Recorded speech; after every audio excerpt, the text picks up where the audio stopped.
Work it, make it, do it, makes us harder, better, faster, stronger. That don't kill me, can only make me stronger. Zovem se Ilija Rašeta, imam 19 godina, dolazim iz Novog Sada. Učenik sam 4. godine Karlovačke gimnazije.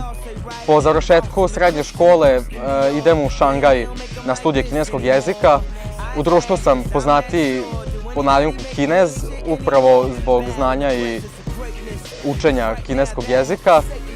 Ljudi smatraju za mene da sam dosta smiren psihički, da sam veliki avanturista, da sam poprilično snalažljiv i mislim da su to glavne i ključne osobine za ovakvu vrstu takmičenja.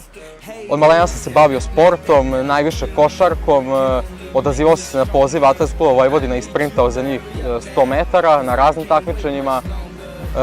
Učeći kineski jezik, zainteresovao sam se za dve kineske borilačke veštine kao što su Tai Chi Chuan i Shaolin Kung Fu.